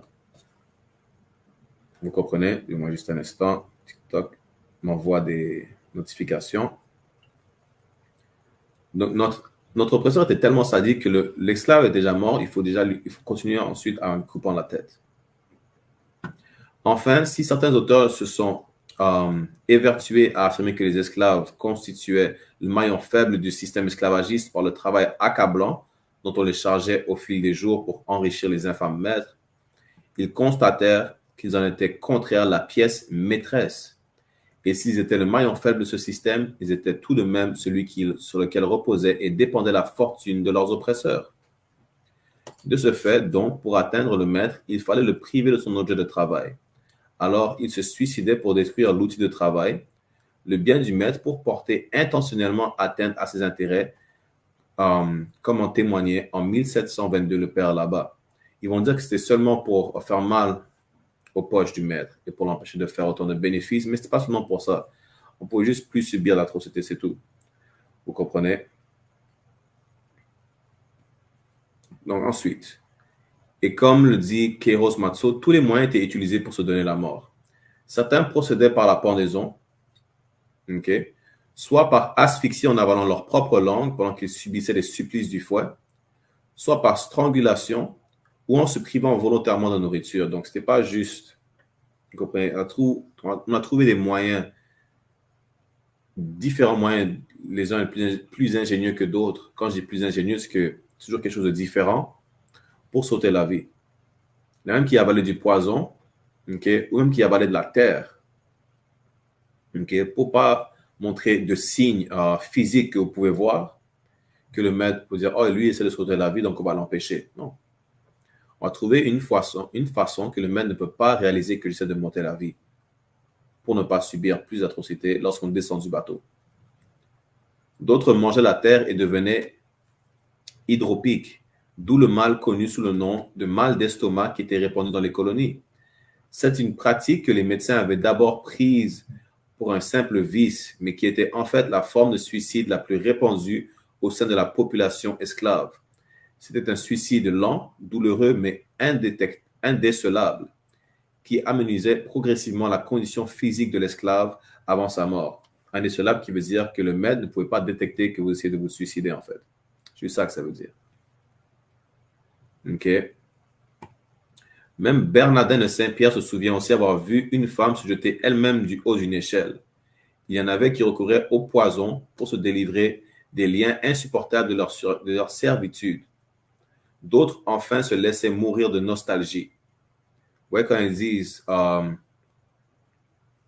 quelqu'un qui est mort de tristesse, qui est mort de nostalgie, eh bien, c'est de ça que ça parle. Vous n'avez plus envie de rien faire, vous ne faites plus rien, vous mourrez littéralement de nostalgie. Vous rêvez retourner de là où on vous a pris. Vous comprenez? Vous rêvez pour ceux qui ont déjà vu c'est quoi être libre, parce que ce n'est pas tous les esclaves qui ont vu c'est quoi être libre. Il y en a qui sont nés en esclavage, il y en a qui sont nés dans les plantations, il y en a qui sont nés sur le bateau. Vous comprenez? Ça, c'est ça qui vous tue en fait. Et les esclaves dits bossales, qui étaient ceux qui recouraient le plus à cette pratique, eux qui avaient un jour goûté à la liberté dans leur pays et qui n'arrivaient pas à supporter le lourd fardeau de la servitude. Outre ces violences exercées volontairement contre leur propre personne pour abréger leur souffrance, les esclaves désespérés par l'enfer qu'ils vivaient dans les plantations cherchèrent à préserver leur progéniture d'un avenir semblable au leur. Et pour cela, ils s'adonnèrent à des actes d'avortement et d'infanticide. Ces deux phénomènes étroitement liés suscitèrent l'horreur chez les défenseurs de l'esclavage. Mais pouvait-on espérer de mieux qu'un système qui bestialisait l'homme noir et dont la législation voulait que sa descendance fût esclave comme lui, et donc la propriété absolue de celui qui le possédait? Vous comprenez? Donc, il y en a qui faisaient comme si, oh, mais la femme noire, elle agit comme ça avec ses enfants, ou ainsi de suite, ou elle veut juste essayer d'avorter ses enfants, ou d'enlever la vie à son nourrisson. Donc, qu'est-ce qu'il disait? C'est, est-ce qu'on peut vraiment les blâmer, sachant que, très possiblement, après un mois d'allaitement, si ce n'est pas juste un peu plus, vous allez lui retirer l'enfant pour que lui-même devienne esclave, pour que lui-même reçoive des coups de fouet depuis le plus jeune âge, pour que lui-même se fasse couper toutes sortes de membres de son corps, se fasse agresser sexuellement jour après jour. Est-ce que vous pouvez la blâmer d'essayer d'empêcher ses enfants de subir ce même châtiment? Vous comprenez? Est-ce qu'il y a une justification à tout? Non, mais vous pouvez comprendre pourquoi les femmes avortaient leurs propres enfants. Vous pouvez comprendre comment les femmes enlevaient la vie à leurs nourrissons. Vous nous avez poussés à bout au tel point que non seulement on saute la vie à nous-mêmes, mais il y en a qui vont continuer à souffrir, mais lorsqu'elles tombent enceintes, elles vont ôter la vie à leurs nourrissons pour les empêcher de subir le même châtiment. Et encore, on nous dit qu'il faut oublier aller de l'avant. C'est ça qu'on dit toujours. Descendons un peu, je vais vous montrer comment il faisait ça. Juste un instant. Ça disait quoi? Beaucoup n'hésitaient pas à supprimer leur nouveau-né en leur ingurgitant du poison ou en leur enfonçant une épingle ou une aiguille dans la tête. Pourquoi? Parce que c'était la façon la plus subtile que le maître ne pouvait pas soupçonner que vous aviez fait ça à votre nourrisson. Parce qu'il ne va pas chercher pour il va pas chercher pour une goutte de sang sur la tête, sur le crâne d'un nourrisson. Vous comprenez? Vous enfoncez une aiguille dans la tête du nourrisson. Le nourrisson, il meurt. Il y a une aiguille dans le cerveau. Il meurt. Et là, il ne va pas subir les mêmes atrocités que vous avez subies. Vous comprenez? Il y a une des esclaves, on va dire ça vite fait, dans les années 1790, une esclave matrone du nom de Samedi reconnut lors de son procès l'existence de cette pratique maintes fois soupçonnée, mais jusqu'à là, pas encore vraiment prouvée. Donc, elle, qui était mise sous procès justement, elle a dévoilé ce qu'il faisait. Pourquoi? Parce qu'elle n'en pouvait plus, elle a juste brisé le silence. Elle disait, pour enlever ces jeunes êtres à un honteux esclavage, je plongeais à l'instant de leur naissance une épingle dans leur cerveau par la fontanelle. De là le mal de mâchoire, si meurtrier en cette colonie, et dont la cause vous est maintenant connue. Vous comprenez? On avait marre, elle a laissé savoir au maître, tellement on souffre que nos enfants, ce n'est pas tous les enfants que vous allez avoir. Il y a des enfants qu'on va leur ôter la vie parce qu'on ne veut pas qu'ils souffrent comme vous nous faites souffrir. Vous comprenez? Voilà. Et non seulement ça, mais si un maître savait qu'une femme avait avorté son enfant ou avait ôté la vie à son nourrisson, il vous faisait porter un signe qui vous rappelle toute votre vie que vous avez ôté la vie à vos enfants. Même elle, je ne sais pas si c'est cette esclave-là, elle-même, Samedi, ou une autre esclave, elle avait ôté la vie jusqu'à 60 de ses nourrissons. 60. Vous ne croyez pas que... Vous savez, il y en a qui disent, ouais, mais 60, c'est beaucoup. Ah, mais on était traités comme des animaux. Comme aujourd'hui, ils font les animaux se reproduire à chaque chaleur et ainsi de suite. Pareillement. Vous comprenez? Pareillement. Allons voir les automutilations. Les automutilations, outre le suicide, l'infanticide et les avortements, les esclaves, toujours dans l'incapacité d'affronter directement leurs oppresseurs, développèrent d'autres moyens tels que les automutilations pour résister à leur triste sort. Vous allez voir que beaucoup d'esclaves se coupaient eux-mêmes le pied.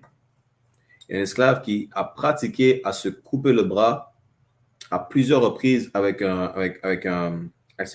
une prothèse en bois, mais quand il a essayé de se le faire lui-même, il a dû essayer de se couper au moins 4 fois avant qu'il puisse se couper le bras. Vous comprenez? Donc, comme d'habitude, on a Marc Andal qui veut faire son troll dans le chat.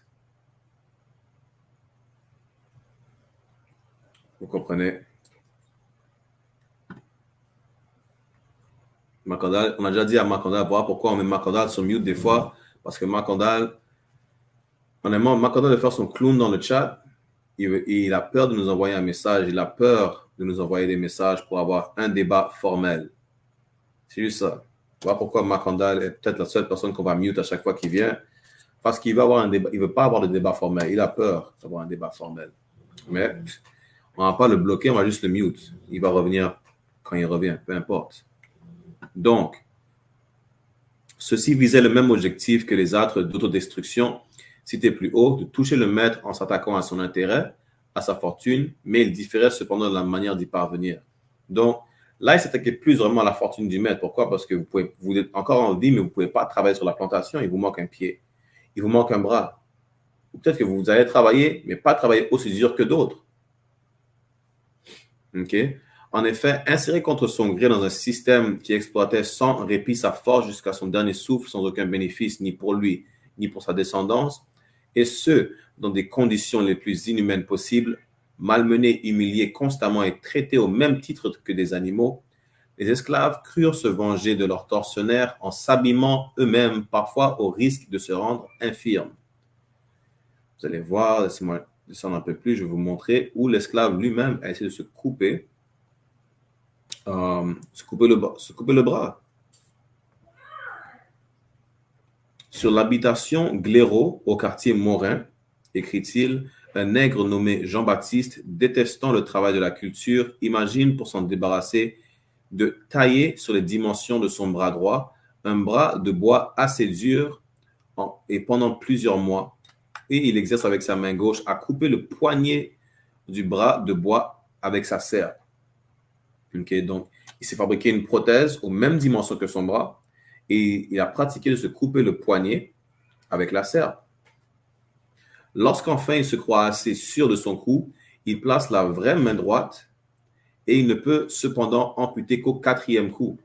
Même s'il s'est pratiqué pendant plusieurs mois avec sa prothèse en bois, ça lui a pris au moins 4 coups avant qu'il puisse s'amputer le poignet droit. Et un autre nègre de l'habitation du Buisson dans la paroisse du Trou, qui est une sucrerie dans la sage administration, qui méritait d'être prise pour modèle dans toutes les colonies, ce qui veut dire que tout ce que cette colonie faisait subir à ses esclaves, les colonies prenaient exemple, ou les autres plantations prenaient exemple sur cette plantation-là. Donc l'esclave, il a dit qu'il était sujet à déserter et à des maladies qui étaient la suite de son libertinage et dont le traitement faisait tenir dans une sorte de gêne. Un premier jour de l'an, il affile son couteau et d'un seul coup, il se rend eunuque. Pour ceux qui ne savent pas c'est quoi un eunuque, il s'est coupé ses propres parties génitales. Voilà ce que ça veut dire. Vous comprenez? Voilà à quel point il nous rendait fous. On se mutilait de toutes sortes de façons pour éviter de se faire fouetter, pour éviter de se faire jeter dans un chaudron, pour éviter peu importe ce qu'ils allaient nous faire, on voulait juste éviter leur punition. On voulait juste éviter de travailler. Vous comprenez? Pas parce qu'on n'est pas des travailleurs, pas parce qu'on est fainéant. Mais est-ce que vous savez c'est quoi travailler dans une plantation? S'il y en a aujourd'hui qui se plaignent de travailler dans une usine, qui se plaignent de travailler dans un entrepôt, imaginez travailler dans une plantation. Déjà ce qu'on subissait, c'est inimaginable. Donc, je ne peux même pas vous dire d'imaginer comment c'était.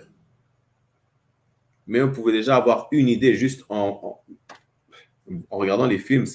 Un film, c'est rien. C'est à peine s'il montre la réalité du film. Encore pire, c'est Django. Django, combien d'esclaves, vous savez, qui était exactement comme Django, qui a pu se libérer et finalement prendre sa revanche contre son maître? Combien d'esclaves? Django, c'est un film de Hollywood. C'est pas comme Kunta Kinte, c'est pas comme Nat Turner, par exemple. Et même des films comme ça, ils vous montrent pas tout dans Nat Turner. Quand à la fin, ils l'ont capturé et tout, Nat Turner, il s'est fait littéralement, il s'est fait dépecer, il s'est fait découper et ils l'ont mangé. Littéralement. Mais ils ne vous montrent pas ça dans les films, par exemple. Donc, quand vous lisez plusieurs écrits, par exemple, vous pouvez même trouver ce qui est rare, mais pas aussi rare, vous pouvez trouver les récits des maîtres d'esclaves qui écrivaient dans leur journal et qui documentaient les atrocités qu'ils faisaient subir à leurs esclaves. Un exemple comme Thomas Thistlewood, qui était un maître d'esclaves et un contre-maître en Jamaïque. Il a inventé la dose de Derby. Qui était Derby? Derby était un esclave qui surveillait sur la plantation en Jamaïque et il s'est fait attraper en train de manger une canne à sucre dans la plantation, donc il l'a traité de voleur, comme s'il a volé la canne à sucre. Donc, qu'est-ce qu'ils ont fait avec Derby? Il a appelé un autre de ses esclaves. Premièrement, il a fouetté Derby jusqu'à ouvrir son dos et il a, comme on avait plus tôt, il a foutu du sel, du jus de citron, ainsi de suite, sur le dos de Derby. Mais ça, c'était pas assez. Ce qu'il a fait ensuite, c'est qu'il a appelé un deuxième esclave. Si je ne me trompe pas, son nom était Hector. Il a appelé Hector et il a dit à Hector de déféquer dans la bouche de Derby. Ensuite, il a bâillonné Derby et il a laissé avec des excréments dans sa bouche pendant 4 à 5 heures. Et il a appelé ça la dose de Derby. Et Derby, ce n'était pas le seul qui a subi cette punition. Il a fait subir cette punition à plusieurs esclaves, cette humiliation à plusieurs esclaves sur cette plantation en Jamaïque, mais c'était le premier qui l'a subi. Voilà pourquoi ça a été appelé la dose de Derby. Et c'était, croyez-le ou non, ce n'était pas la dernière fois qu'il subit cette humiliation. Mais, comment vous pouvez savoir comment c'est arrivé et autant de détails? Parce qu'il l'a documenté dans son journal personnel. Tout comme les hommes de Christophe Colomb ont documenté que Christophe Colomb vendait des jeunes filles. Ils ont documenté qu'ils avaient des marchés de viande, comme le boucher que vous avez aujourd'hui, où ils vendaient de la viande d'esclaves. Pas de la viande pour esclaves, mais de la viande d'esclaves, de la viande d'Amérindiens, de la viande de nègres qu'ils donnaient à manger à leurs chiens. Donc, même toutes ces informations que vous avez dans tous ces écrits-là, parce que ça a été documenté. Donc, non seulement vous arrivez avec des idées aussi sordides que celles-là, mais vous les documentez pour que les générations à venir se rappellent et aient un exemple. Et, par exemple, vous pouvez même appeler ça comme un manuel de savoir comment vous comporter envers vos esclaves. Contrairement, tout comme le code noir. Mais ça, vous pouvez appeler ça le code noir 2.0, par exemple. Où chacun avait sa version de comment agir avec les esclaves dépendamment des plantations. Et si la plantation était pire que d'autres, quand je dis pire, je dis que les atrocités étaient pires que ce qui arrivait dans d'autres plantations, et bien cette plantation-là, comme la paroisse du Trou, dans l'habitation du Buisson, et bien les autres plantations prenaient exemple sur celle-là. Vous comprenez? C'était encore même pire, vous voyez. Mais là, on vient à court de temps, OK? Donc, ce que je vais faire une partie 3 de cette classe-là avant de faire la classe sur le fait que les vrais Juifs sont les négros latino-amérindiens. OK? S'il y en a d'autres qui ont des questions, des commentaires, n'hésitez pas à les mettre dans le chat. S'il y en a qui va assister à la prochaine classe, on va faire la 3e partie de cette classe-là, la 3e et dernière partie. OK? On va le faire la semaine prochaine. Laissez-moi voir quand est la semaine prochaine. Donc, on va pas le faire la semaine prochaine. Donc, on va faire à partir du 22. Parce que la semaine prochaine, je ne serai pas au Canada. OK? Shout out à tout le monde qui est venu dans le chat, sur YouTube, sur Facebook, Twitter, TikTok. On sera de retour le 22 avril pour la 3e partie de cette classe. Et nous serons là encore une fois à partir du 22 avril, tous les lundis, à partir de 5h ou 5h30 de l'après-midi, jusqu'à environ 7h. OK? Le 20 avril, on va célébrer le Passover. Pour ceux qui veulent assister au Passover, on va être à Durham, en Caroline du Nord, la semaine prochaine, le samedi 20 avril. Nous serons en Caroline du Nord. Ceux qui veulent y assister pareillement avec nous peuvent contacter le ISPK le plus proche de vous. Vous comprenez? Pour plus de détails, bien sûr, ceux qui ne peuvent pas y assister avec nous, pas de problème, contactez le ISPK plus proche de vous, car nous serons, pour ceux qui ne peuvent pas voyager aux États-Unis, nous serons sûrement à Toronto ou à Montréal pareillement. Je vais dire ça dans les commentaires. Il faut qu'Edom ose confronter son histoire pour accepter les jugements qui viennent sur lui. Qu'ils acceptent les jugements ou pas, ils vont les recevoir pareillement. Okay? Et je vais juste prendre un dernier précepte pour vous montrer que peu importe à quel point vous allez leur montrer ce qu'ils ont fait de mal, ils ne peuvent pas accepter ce qu'ils ont fait de mal. Pourquoi? Parce qu'ils en ont juste honte. Même s'ils sont fiers de leur histoire, ils ont vraiment honte de leur histoire. Montrez-leur toutes les atrocités qu'ils nous ont faites. Ils ne vont jamais pouvoir en parler ouvertement.